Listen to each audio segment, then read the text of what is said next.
The summer I was 10, the old house by the river wore lilac and breathed through its walls, as if it had been waiting for us since it was built, and forgot to forget us when the days grew old. I remember the first day I noticed the door.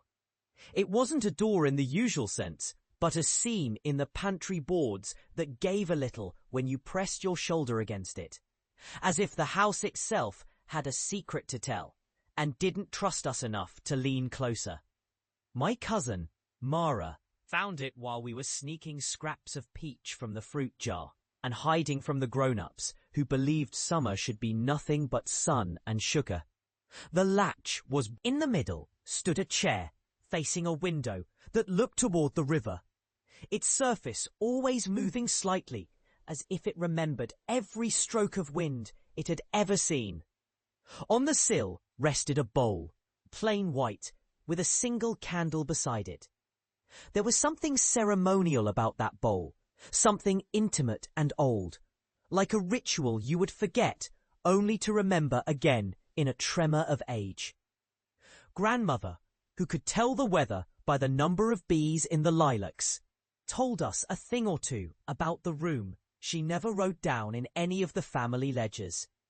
The house drinks on the longest days, she said, brushing a speck of flour from the edge of her apron.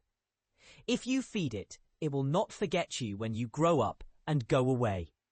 She spoke softly, as if the words were meant only for us and not for any listening ear beyond the walls. We did as she said. At dusk, we set the bowl on the sill, and Mara or I would whisper the names of those who had left us, who had gone away to towns with bigger stories and smaller rooms for sorrow. We would light the candle and hollow out a moment with our breath, watching the flame while the house listened with a stillness that felt almost affectionate. The air grew sweeter in that room, as if the house exhaled slowly to let us know it remembered us too.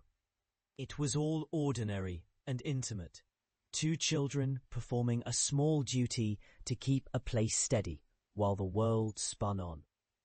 Then Mara vanished from that ordinary moment, though not from the house. One evening she's there and bright as a daydream, and the next she is not.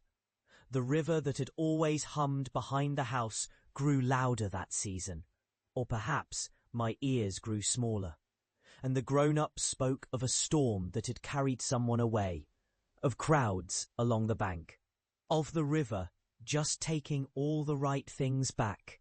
They did not name Mara. They did not need to. The house named her in its own shadowed language, which is to say it never forgot how she looked at the world when the sun pooled like honey on those lilac walls. Time moved around Mara's absence as water moves around a stone.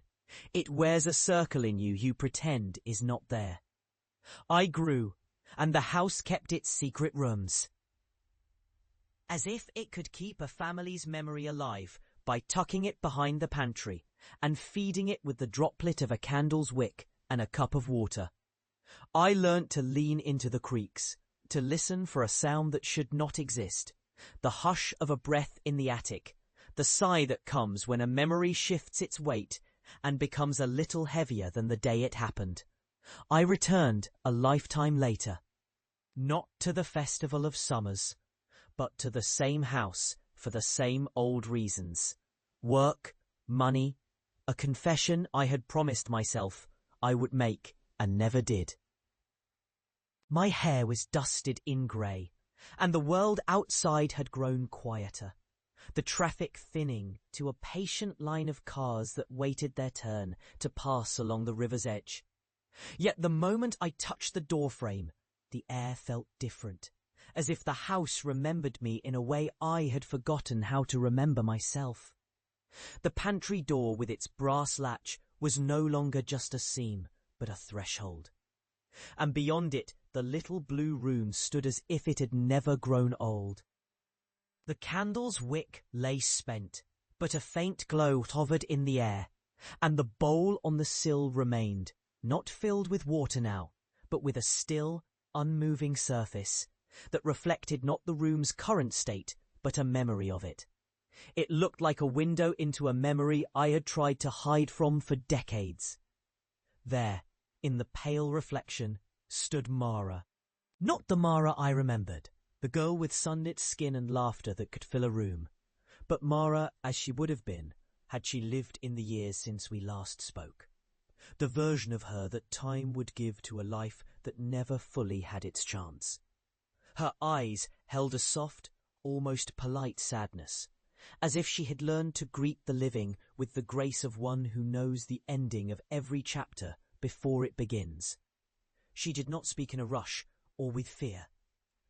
She spoke with the quiet cadence of someone who has learned to wait for someone else to catch up. "Do you know why you came back?" she asked, though I knew she already knew the answer before I formed the question. "The house asked you to." I stood there, breath thinning, and said I had come for what I always came for, an end to the ache of a summer that had never truly left me. The room's walls, smeared with the pale memory of years, stirred slightly as if listening to something beneath the boards. The river outside sounded louder, or perhaps it was only that my heart had learned to hear it with a different set of ears. "Time did not move the way you thought it did," Mara continued, her voice a soft ripple, a hinged sigh. "The house did not forget us, not in a way you'd call forgetfulness. It kept us by measuring us against itself, a clock with 1,000 faces, each face someone we once were." Her words settled like velvet over stone. I found the ritual's truth blooming inside that room's quiet. The bowl, the candle, the names we whispered had never really kept us. They had tethered the house to us, by feeding it our memory, by confessing our longing to the walls. We had become something the house could not release. We had become part of its history, and it had become part of ours. The moment I realized this, a tremor ran through the floorboards. The way a pale fever runs through a body when the body begins to remember something it forgot. The little door behind the pantry seemed to widen, as if it had been waiting for permission to open all this time. Mara's image did not fade, but grew more solid, more present, like a painting that had learned to breathe. "The summers you thought you left behind," Mara said, stepping closer to the window, "live inside you now, not as memory, but as a hinge in your soul. If you want to go on, you must learn which door to open and which door to let close." I did not answer with words, only with a slow, careful move toward the staircase that led into the attic's dim, remembered light. My hand brushed along the railing and found the old line of nails where the boards had once demanded quiet. Now they yielded to something else, something patient and inexorable.